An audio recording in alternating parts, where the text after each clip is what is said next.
The call came at 3:17 a.m. I didn't answer it at first. The city outside my apartment was asleep, foreign and indifferent. Rain streaked the window like thin scars. My phone kept vibrating on the table. Once, twice, again. Her name. I hadn't saved it, but I didn't need to. I already knew what she sounded like before I answered. Breathless, unraveling, pretending control while bleeding through every pause. When I finally picked up, she didn't say my name. She whispered, "How did you know?" Silence stretched between us, long, surgical. In my mind, I saw her wedding hall without ever being there. The lights, the flowers, the carefully curated happiness. The man beside her, my replacement, smiling like he'd won something that was never a prize. I imagined the moment it cracked. One sentence, spoken by a guest who shouldn't have known anything.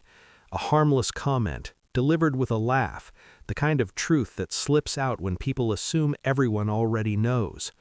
She was crying now, trying not to, failing. "I need you to tell me," she said. "Please." I looked at the ceiling, counted my breaths, felt nothing. I hadn't planned this call, but I'd known it would come. 3 months earlier, I'd signed the divorce papers in silence. No shouting, no accusations. She said she was confused, said she needed space, said there was no one else. Her eyes never met mine when she said it. 2 weeks later, she posted photos with him. Another month, and she was engaged. I moved abroad because distance felt cleaner than rage. A new country, a new language, a controlled environment where I could observe my own thoughts like lab samples. At night, though, the questions crept in. The timeline didn't breathe right. She'd changed before she left. Small things, passwords, phone face down, laughing at messages she wouldn't explain, the way she flinched when I touched her shoulder, like she'd already learned a different rhythm. I told myself I was imagining it. That's the thing about betrayal. It doesn't announce itself. It waits for you to doubt your own perception.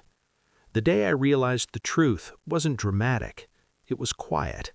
I was sorting old files when I found an insurance document she'd forgotten to update. Emergency contact. His name. Dated a year before she asked for space. I stared at it for a long time. Long enough for denial to rot. Still, I said nothing. I wanted certainty, not emotion, not confrontation, truth. I became methodical, cold. I requested phone records under the guise of closing joint accounts, numbers repeated, late-night calls, long durations, always when she said she was out with friends. I checked timestamps on photos she'd once shown me, zoomed in on reflections, shadows, backgrounds. He was there long before I was gone. I found an email draft she'd never sent, saved in cloud storage she forgot I could access. "I hate lying to him," it read, "but I can't leave yet." That word stayed with me. Yet. I didn't confront her. I didn't change my tone. When we spoke about logistics, I stayed polite, almost kind. Inside, something recalibrated. I ordered a background report on him, not out of jealousy, out of curiosity. Patterns emerged. He'd done this before. Affairs, overlaps, weddings built on unfinished endings. I realized then this wasn't just about betrayal. It was about replacement. I wasn't abandoned. I was traded. So I waited. Let them build their happiness on soft ground.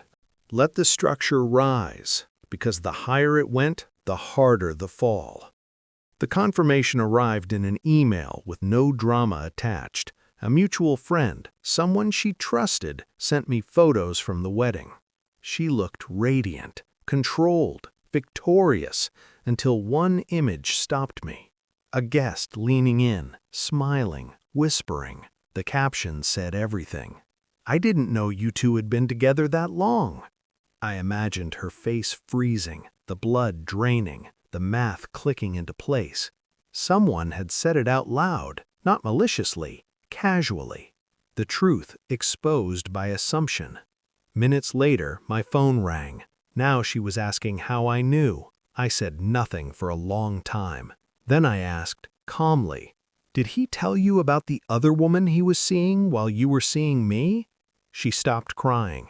"No," she whispered. I could hear it breaking then. Not guilt, fear. I sent her one email while we were still on the call. Attachments, dates, screenshots. Her breath hitched as she opened them. "That's not possible," she said. "He said—" "I know what he said," I replied. I had already walked through the timeline with precision. I had already accepted the truth. She hadn't. "He married you the same way he courted you," I continued, "by lying." She began to sob, loud, ugly, uncontrolled. I stayed silent. That was the power move. Not anger, not punishment. Clarity. "You ruined everything," she said eventually. I almost smiled. "No," I said, "you did. I just stepped out of the way." She begged then, not for forgiveness, for relief, for me to tell her what to do. I didn't. I ended the call while she was still talking. I slept well that night, better than I had in months. The rain had stopped. The city breathed again. Somewhere across the world, a marriage cracked under the weight of its own lies. I felt no triumph, just alignment.